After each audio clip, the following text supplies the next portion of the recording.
Assalamualaikum warahmatullahi wabarakatuh. Kami dari kelompok 4, saya Fatia dan teman saya Nancy Desmayanti dan saya Mulyani Nur Latifah. Saya Yeni Susilawati.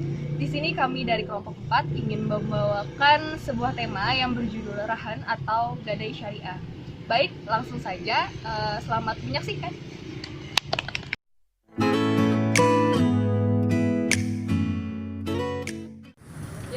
Sini saya Nancy Desmayanti, saya akan menjelaskan pengertian gadai atau rahan.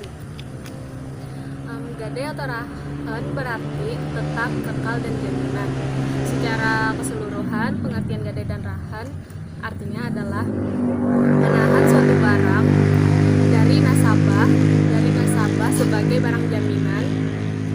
barang jaminan atas hutang atau pinjaman yang telah diterimanya. Istilah bahasa dari barang yang digadaikan itu disebut juga dengan mahrun. Orang yang menggadaikan disebut juga dengan rahim. Terus orang yang penerima barang tersebut disebut juga dengan murtahid.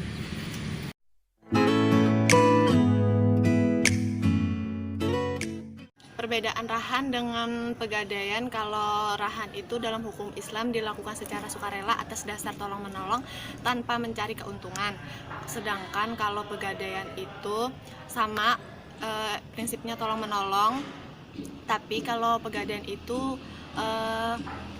mencari keuntungan seperti mencari bunga, dan itu kalau bunga itu bisa berlipat ganda. Dalam hukum perdata, hak gadai hanya berlaku pada benda yang bergerak, sedangkan dalam hukum Islam, rahan berlaku pada seluruh harta, baik harta yang bergerak atau harta yang tidak bergerak.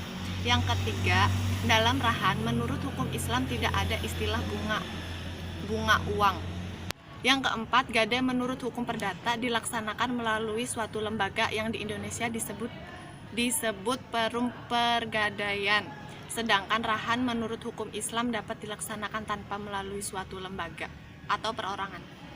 Ya, jadi secara umumnya perbedaan dari rahan atau rahan dan gadai. Kalau gadai itu biasanya dilakukan oleh lembaga keuangan seperti bank. Dan kalau misalnya rahan itu bisa dilakukan tidak dengan lembaga keuangan. Misalnya antara teman atau saudara dengan saudara. Jadi tanpa melalui proses di suatu lembaga keuangan.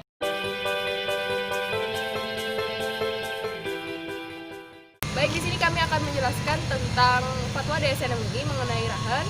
Yang pertama, fatwa DSN MUI nomor 25/DSN MUI /3/2002 tentang rahan. Yang kedua, DSN MUI nomor 26/DSN MUI /3/tahun 2002 tentang rahan emas.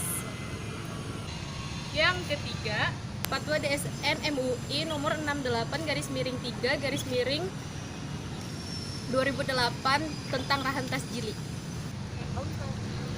Yang keempat, ada fatwa DSN MUI nomor 92/DSN MUI /3/2008 tentang pembiayaan yang disertai rahan.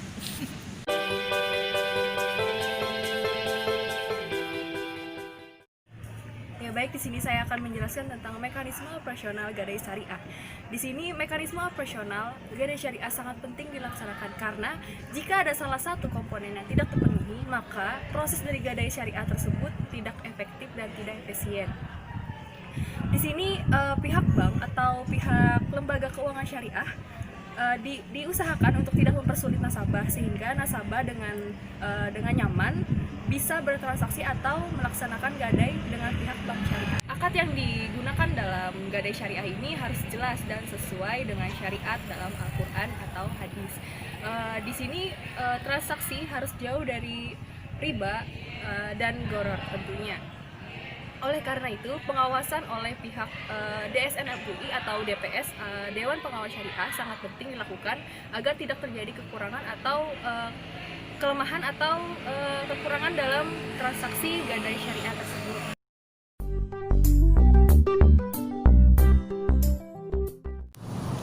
Adapun tahapan-tahapan akad trans sebagai berikut. Yang pertama, Nasabah menjaminkan barang kepada lembaga keuangan untuk mendapatkan pembiayaan. Kemudian pihak lembaga menaksir barang jaminan tersebut sebagai dasar dalam memberikan pembiayaan. Yang kedua, pihak lembaga keuangan dan nasabah menyepakati akad gadai yang meliputi jumlah pembiayaan, pembebanan biaya administrasi, jasa penyimpanan barang, dan jangka waktu pengembalian pembiayaan. Yang ketiga, pihak lembaga memberikan pembiayaan yang dibutuhkan nasabah sesuai kesepakatan. Dan yang keempat, nasabah menebus barang yang digadaikan setelah jatuh tempo. Apabila pihak nasabah tidak dapat mengembalikan uang pembiayaan tersebut, maka dari pihak lembaga melakukan kegiatan pelelangan dengan menjual barang tersebut untuk melunasi pembiayaannya.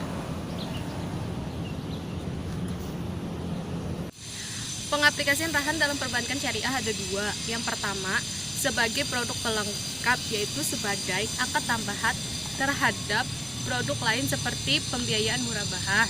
Yang kedua, sebagai produk tersendiri tanpa adanya pembiayaan. Ketentuan terkait dengan penyelesaian akad rahan yang pertama yaitu akad rahan berakhir apabila rahim melunasi utangnya atau menyelesaikan kewajibannya dan murtahin mengembalikan marhun kepada rahim. Yang kedua, dalam hal rahim tidak melunasi utangnya atau tidak menyelesaikan kewajibannya pada waktu yang telah disepakati, maka murtahin wajib mengingatkan atau memberitahukan tentang kewajibannya. Yang ketiga, setelah dilakukan pemberitahuan atau peringatan dengan memperhatikan asas keadilan dan kemanfaatan pihak-pihak, murtahin boleh melakukan hal-hal berikut. Yang pertama, menjual paksa barang jaminan, dan yang kedua, meminta rahim agar menyerahkan marhun untuk melunasi hutangnya sesuai kesepakatan dalam akad. Ya, itu tadi pemaparan dari kelompok kami yang bertemakan tentang gadai syariah. Kami dari kelompok 4. Apabila ada salah kata, mohon dimaafkan. Ya, kami berempat mohon undur diri. Saya Fatia, Saya Nancy Desmayanti. Dan saya Mulyani Nur Latifah. Saya Yeni Susilawati. Wassalamualaikum warahmatullahi wabarakatuh. Yeay!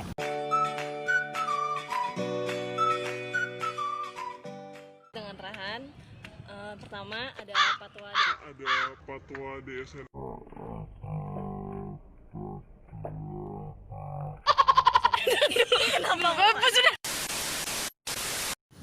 Ulang berarti. Ya, itu tadi pemaparan dari materi kami yang bertemakan gadai syariah. Kami dari kelompok 4. Apabila ada salah kata yang kurang berkenan di hati.